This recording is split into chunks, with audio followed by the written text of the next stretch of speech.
Hello, friends, and welcome to another video lesson from DDoS Talks. If you haven't subscribed yet, please click subscribe and click the bell so that you can be notified of new uploads. This video is part of the playlist called Python tutorial, and here we'll be learning about variables. And we will also build on what we have learned from the previous video, which was about data types. So if you haven't watched that previous video, I do suggest you go and start with the first video in this playlist called data types, so you can have a better footing, a better foundation. Okay, so this will just be a continuing effort on what we have learned and what we have discussed in the previous video. So variables. In the previous video, we learned about 3 commonly used data types. Okay, I'll write them down here. I'll put a comment, that's called the comment. You've learned it also in the previous video. So there are a couple of data types in Python, and foremost of these are these 3: string, integer, and float. This string is, you can think of it letters, but string is 1 or more characters that you can think of, including space, that can be part of a string, as long as they are enclosed in a pair of either single quotes or double quotes. And then you have these numeric. There are 3 numeric data types in Python, but we'll be touching for these installment, we'll be touching on integers and floats. Integer is more of whole numbers, signed whole numbers, positive or negative, and then you have float, which is accommodates a decimal value to the number. Okay, so we'll again be using the first function you've learned in the previous video, which is the print function. Sorry. So when you have a function is a block of code which will perform logic and then return something to you. So that's a function. You will have a function basically by when you see a pair of parentheses. Okay, that's a function, meaning this is the function name, print. Sorry. So there are 2 kinds of functions in Python. One is the built-in functions, which are built into the library of Python. And the other is user-defined functions, those that you will create for your own use. So the print function is used for displaying value or text, displaying it on the screen or the console. What is a variable? Variable is something to store a value. Okay, we'll be talking about variables in this video. I will make a very simplified definition of variable. It is something used to store a value. Since it's called a variable, its value can also be changed. It can change programmatically. It can be changed via user interaction. Okay. Remember that in my previous video, we didn't choose any variable and did something like this. Okay. Okay, so if you remember in our previous video, we used the first function you've ever seen in this tutorial series called print, which is supposed to display text or value on the console, on the screen. So if I do execute this, it will print to the screen the string John Peters. Okay, it's a string because it's enclosed in a pair of single quotes. It can also be double quotes. Okay, so that's a string. In this time around, we're going to be using a variable, as it gives us flexibility rather than the rigidity of what's known as a hard-coded value. So in the IT world, this would be what is known as hard-coded value. The John Peters is a hard-coded value. So instead of hard-coding the value John Peters, what we're gonna do is this. Okay, sorry, that's not what I meant. Instead of that, I'm gonna do this. So I will use a variable called name. Okay, I'll erase this so you won't get confused. Okay, so here we have a variable called name. Okay, this is the variable. And we are assigning to that variable the value of John Peters, which is a string. So in this one line of code, Python is telling you we're doing 2 things here. One is variable declaration,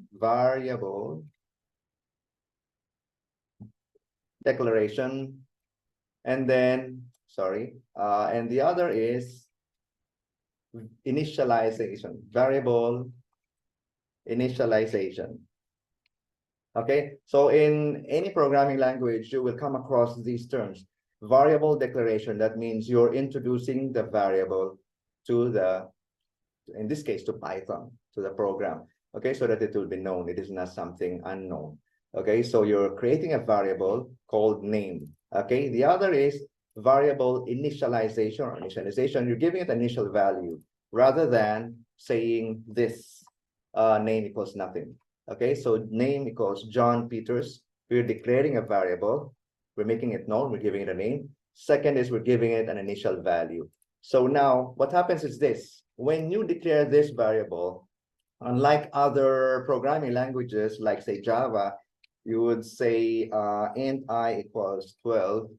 Then this declaration in Java is a bit different because it mentions the data type integer. It gives the variable name and it initializes a value. But in the case of Python, it doesn't, you don't need to mention the data type. It will be inferred by Python based on the value you're assigning it. So in this case, I'm assigning John Peters enclosed in a pair of double quotes. So Python will know that this is a string by that, okay? So that's what's happening here. In this single line of code, we're doing variable declaration and variable initialization, okay? Initialization, giving it an initial value.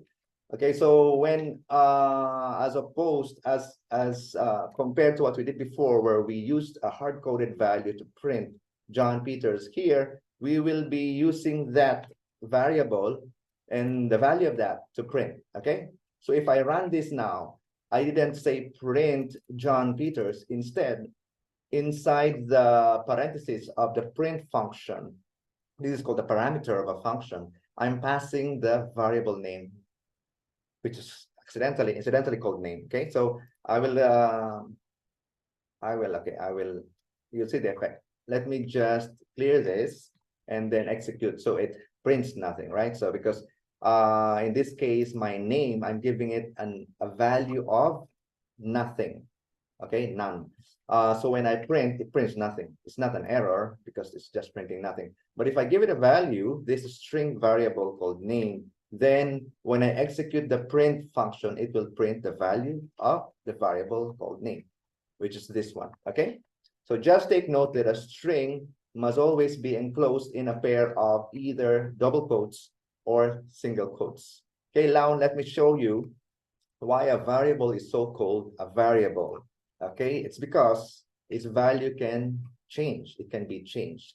So to the code you are looking at right now, which is a declaration of a string variable called name, I am giving this the second time around is no longer a declaration. Okay, if you notice the variable name is, I call it name. Okay, to remove confusion, I will call it name dash name underscore one, so that you're not confused. Okay, name underscore one. So it is mentioning name underscore one twice, but the declaration is only happening in the first mention of it. That's the first time you're mentioning the variable name, so that's the declaration, and giving it an initial value. In this second mention of name one, name underscore one, what is happening is I'm changing the value of the variable from John Peters to John Peterson. Okay, so this is, I'm demonstrating this so you will know the essence of why it's called a variable, which is something that is true across all the programming languages. Okay, so meaning initially the value was John Peters, but after a while, I changed the value of the variable to John Peterson. So let's see what happens when I execute this line of code, I mean this block of code. Okay, no. Okay, let me just, no. Okay, so it's giving a wrong value because I have changed the variable name. Okay, so let's just do it again. Okay, you can see now. That means the first time around, it prints the value of name underscore one variable. At this point, the value is John Peters, so it will display John Peters. After that, I change the value of name underscore one to John Peterson. So naturally, when I execute the print command, it has now taken the new value of name underscore one, which is now John Peterson. So the second time it printed correctly, John Peterson. That is what I mean by a variable. That's why variable, it can vary its value. Okay, so let's move on. In that installment, you have seen a string variable. Okay, So again, in Python, when we declare a variable, we do not explicitly mention the data type. We don't say string and then the variable name equals something. No, it will be inferred. Python itself will sort it out and will find it out based on the value you are passing the variable. So when you see this equality, this equal sign, it means that the value on the right is being passed to the variable on the left. Okay, so the second thing we're going to be using is an integer variable. Okay, this here is a string variable.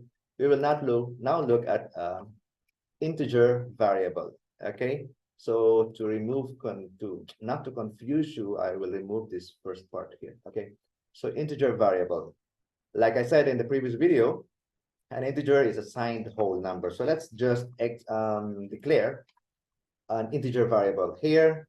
The variable name is age. Again, Python doesn't look at the variable name to guess what data type it is. It looks at the value you're passing to it. So in this case, I'm passing an 18, which is Python figures out it's an integer. Okay, so I declare the variable called age, and then I'm assigning to it a value of 18. And then I will use this print function again, but instead of passing the hard-coded value of 18, I am passing as a parameter the variable name age. Again, this age is a string variable now because of the value you're passing to it. Okay, when I execute this, then it prints the value of age variable, which is 18. Okay, simple, right? So I guess I hope you will get to a comfort level of understanding the concept of variables in this video. So the first one we looked at was string variable, and now this is an integer variable. Okay, I will just move on, and we will look at a float variable. So float, if you remember in the previous video, is a numeric data type which carries decimal value. It supports decimal values. Okay, let's just say we have this. So again, this is a variable declaration, and the variable name is thickness. It can be anything, you can give it. And then I'm assigning to that variable the value of 0.007. So based on that value, Python will figure out the data type of this data type. So it will know that this is a float variable, meaning a numeric data type with decimal values to it or in it. Okay, so and then we will print also the value of that variable, print thickness. So again, I'm using a built-in function of Python, a function, you will know it by a pair of parentheses there. And inside that, it may or may not expect a parameter, depending on the function. In this case, if you want to print something, you pass that parameter inside the function's parentheses. So I'm passing instead of a value, I'm passing the variable name again, which is, what kind of variable? It's a float variable. So when I execute this, it will print the value of this variable thickness. Okay, so we have seen the use of a variable, and we've also learned how to display a variable's value using the print function. So in this video, we did a quick recap of data types. And then again, we are reinforcing your knowledge, your learning of certain concepts which are very basic and core to the programming language. One is the use of comments. In here, comments serves two purposes. One is to add information to the person reading the code. The other one is to let the programming language ignore that line. Okay, you want it to be executed. The other one is the concept of variables, which is a variable, something that stores value or stores value of any data type. And in this kind of line of code, you are doing a variable declaration, in which you are introducing a variable, giving it a name, making it known. And not only that, you are initializing it with a value. So based on the value you are passing the variable, Python is finding out what data type it is. In this case, it's an integer. If it has decimal places or values, then it is a float. If it is something enclosed in single quotes or double quotes, then it's a string. And also, again, we have used the built-in function called print, which accepts a parameter of any data type. And once you pass that parameter to that, then it will print it to the screen. Okay, so I hope we have learned something new from this video, delving into the topic of variables of Python. Okay, and I hope if you haven't subscribed yet, please subscribe and click the bell and spread the word. Thank you for watching, and I hope to see you in the next video.